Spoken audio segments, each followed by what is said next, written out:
I'm 28, male, and I thought my life was finally starting to stabilize. I had a decent job, a small but comfortable place to live, and a clear plan for the future.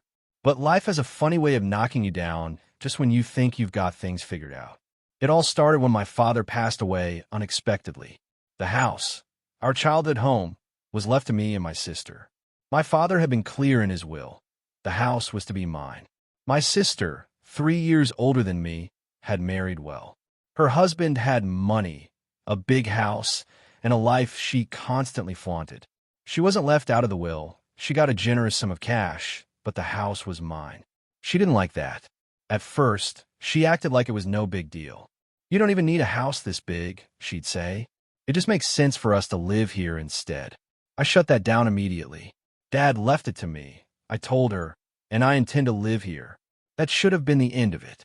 It wasn't. One weekend, I came back from a work trip to find my key didn't fit in the lock. Confused, I knocked. My sister opened the door, arms crossed, smirking. "You don't live here anymore," she said. I stared at her, thinking it was some kind of sick joke. "What the hell are you talking about?" Her husband appeared behind her, grinning. "We changed the locks. This house is better suited for a family, and you're just you." I felt my blood turn to ice. "You can't do this." "Actually," my sister said, tilting her head, "we can. You were gone for weeks. That's abandonment." I laughed. "That's not how property law works." She shrugged. "Well, you can call a lawyer if you want, but you're not getting back in." I was so angry I couldn't think straight. I had clothes in there, my laptop, my personal documents, my entire life. "Give me my stuff," I demanded.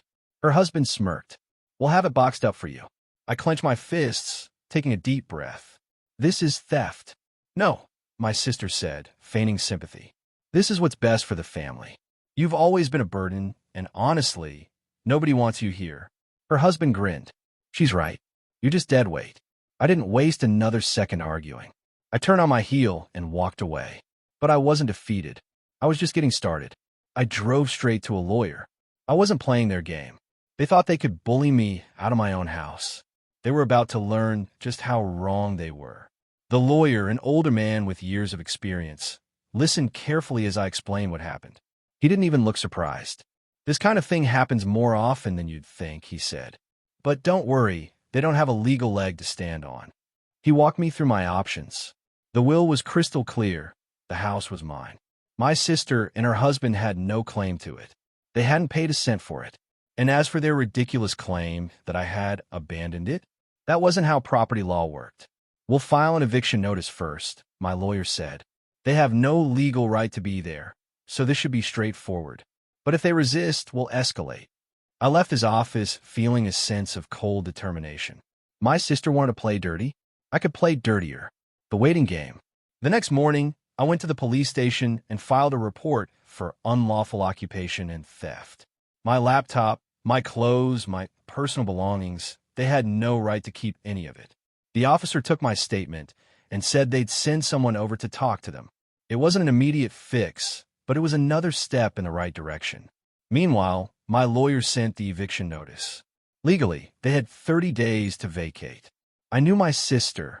She wasn't going to leave willingly. And I was right. A week later, I got a text from her. "Sister, this is ridiculous. We're family. You're really going to make me and my husband homeless over a stupid house?" I didn't respond. I let my lawyer do the talking. The dirty tricks begin. My sister wasn't done fighting. She started spreading rumors in the family, telling relatives that I was kicking her out onto the streets, that I was selfish, that Dad would have wanted us to share the house. A few relatives fell for it. I started getting guilt-tripping calls from aunts and uncles telling me to just let it go and be the bigger person. I shut that down fast. I'm following Dad's will. If you have a problem with that, talk to a lawyer. They backed off pretty quickly.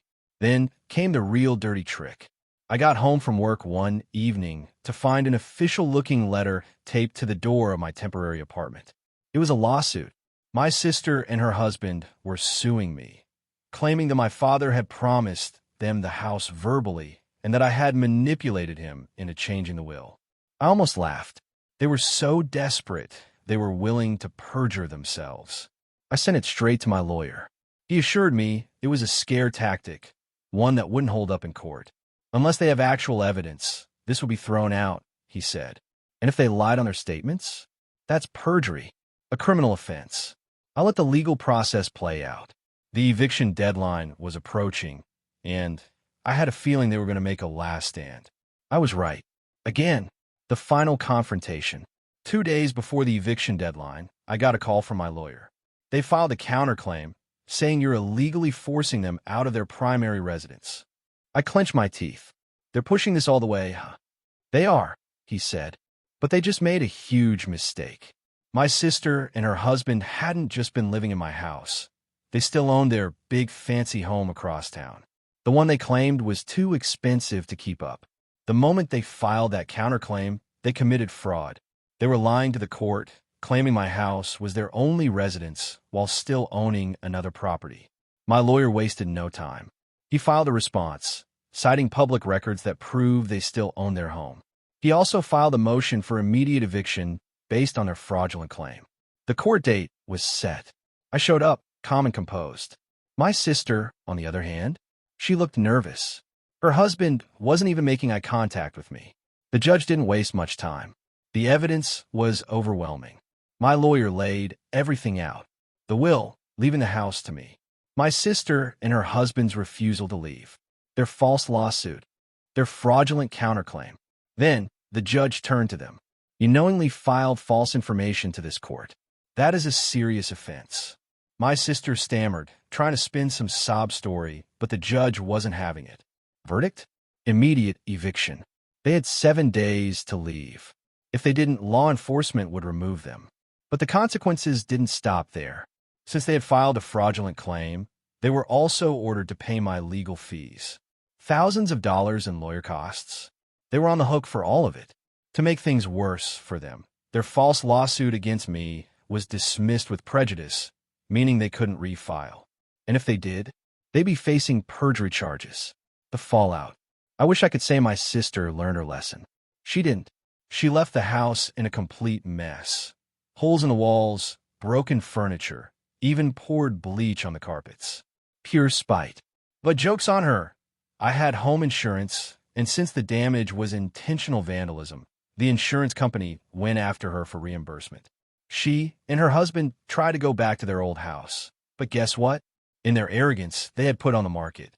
They thought they'd be living in my house permanently, so they had started the process of selling their own. Now they were stuck, couldn't stay in my house, couldn't afford to buy theirs back, and had a huge legal bill hanging over their heads.